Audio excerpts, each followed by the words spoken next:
Hey friends, today we're going to talk about one of the biggest and most devastating things the government is doing right now, what it means and how we can help. So let's talk about what's actually happening. It's happening right here, right now. And there are detention centers. Some people call them concentration camps where immigrants and migrants are being held in horrifying conditions. Across detention centers in this country, people have described sewage pouring out of toilets and flooding the floors where they're supposed to sleep. The stench is so choking it makes people gag. Bright lights blaze overhead 24 hours a day, stealing any hope of rest, while some say they haven't felt the sun on their skin in weeks. And the guards? Some of them joke about letting alligators loose, as if the people locked inside aren't even human beings. And then there's the food. One man threw up for 2 days straight after eating rice crawling with bugs, and the guards told him, eat it anyway, or starve. And it's not just the food. People are being denied essential medications. Even drinking water isn't always safe. It's been reported that adults and children have fought over basic necessities like food and water, and while facilities are supposed to provide 3 meals a day, in many places the food is so unsafe or inadequate that people skip meals, go hungry, or survive on tiny portions that leave them constantly starving. And kids, many of them are alone, locked away in these facilities. No parent, no family, no guardian. Some of them start hallucinating from exhaustion and stress, and then they're thrown into solitary confinement on top of it. Picture that for a second. So why is this happening? Some people try to justify all this by saying that the people locked up in Florida or these other detention centers are criminals, but that's not the truth. Most of them are just regular people, workers, parents, kids, people trying to survive. And even if someone has committed a crime, we already have proper ways to deal with that in this country. Courts, due process, legal protections, humane treatment. What we don't do, or what we're not supposed to do, is disappear people into secret places, cut them off from help, and leave them to rot in cages. Legal kidnapping is still kidnapping. That's not justice, and that's not who we say we are. There are people out there joking about sending alligators on human beings locked up in these places, and it's a sign of how dangerously far we've slipped from our humanity. And honestly, it's weird. What's funny about people being caged, sick, or dying? But if you've laughed before, well, now's your chance to do better. Because at our core, we're all the same. We all speak fear, love, pain, hunger, pride, happiness, sadness, and so many other feelings and emotions. We all share it, and we all speak it. Underneath it all, we're human beings trying to survive. And the people in those cells, they're human beings just like us. Let's be clear, in reality, no one deserves to be forced to live like that. But if that's what you really want in this country, then go live it yourself. Crimes against humanity are still crimes, which is more than most of the detainees can say, because their only crime is fighting to stay alive and protect their family.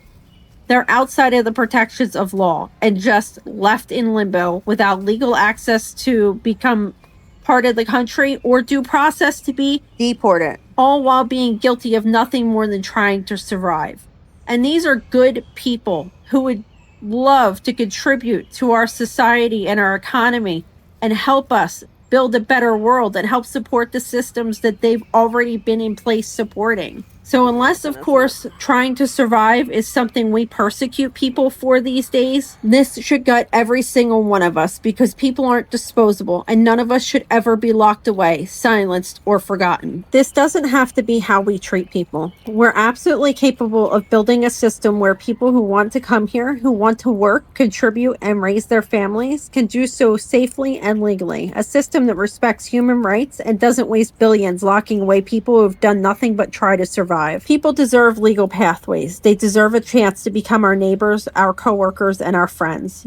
I believe we're better than cages and cruelty. I believe we're capable of building a country where people belong and thrive, and I hope you do too. If you're wondering how you can help, start by calling or writing your representative and your 2 U.S. senators. Contact details are in the description. Always contact them directly, not through a third-party website. It carries more weight coming directly from a constituent. If you've already reached out through a third-party site, I would recommend reaching out directly to them as well. Tell them that locking human beings away like this is unacceptable, that we don't agree with legally kidnapping people, keeping them detained unnecessarily, nor do we agree with the inhumane conditions like cutting them off from legal help, leaving them in places where sewage floods the floors, Maggots crawl in the food and depriving them of medications and medical care, or leaving the lights blazing 24 hours a day so nobody can rest. Tell them that no one should be treated like this, no matter where they were born. We'd like to stop seeing our tax dollars used to torture people who are just trying to survive. We need to find legal pathways for the good people and handle the rest under the protective laws that we already have by providing humane conditions and completing due process. These people would more than happily contribute to our economy as they always have been, rather than adding a strain to our already tight wallets. If you're not sure what to say, don't worry. I'll be posting example letters in a community post soon, and the links will be added to this video description. Harriet Tubman used to say something when she was helping enslaved Americans find freedom. And while the details may be different, the truth is the same. We either look away or we face it, no matter how hard it is, because as Harriet used to say, the only way out is through.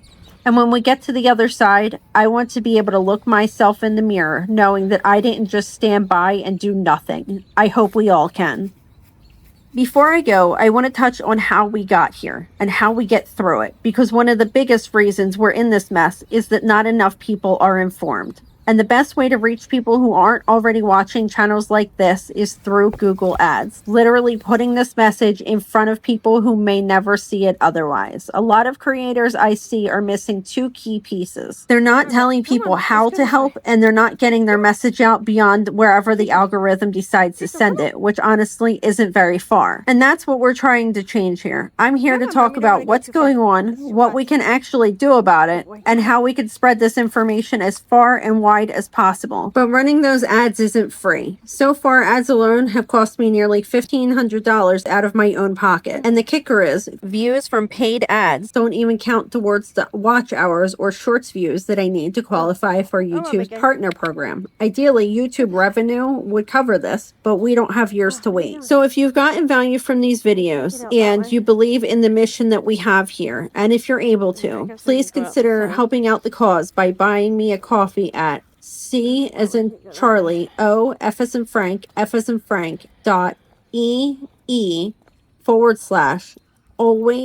tryin, TRYIN, the number 2, the letter B as in boy, A, better human. The link will also be in the description of this video. Or help by liking, sharing, and commenting on these videos, and by watching the other videos in our channel, to help us reach people who have never heard any of this information before, and so that everyone can join together and stand up for what's right. And please also subscribe to keep up to date. And also a huge thank you to our 12,000 plus subscribers. I'm so proud of what we're building here, and I believe we can keep fighting for a country where everyone belongs and everyone can thrive together. Thank you so much for watching, and thank you for existing. We are so glad that you're here. Now the list of known ICE detention centers, including the newest one built in Florida. These are the U.S. states with significant detention facilities, either federal or private. Texas, Arizona, California, Florida, Georgia, Louisiana, Mississippi, Alabama, South Carolina, North Carolina, Virginia, New Jersey, Pennsylvania, New York, Illinois, Colorado, Nevada, New Mexico, Minnesota, Ohio, Washington, Oregon, and Utah. And it's important to stay vigilant, not just about the centers that already exist, but about new ones that private companies or the government may try to build in your state. You absolutely have the right to speak up and tell your local officials, I don't want a detention center here in my city or my state. And the earlier we speak up, the more power we have to stop it. And that's in addition to reaching out to your U.S. representative and to U.S. senators.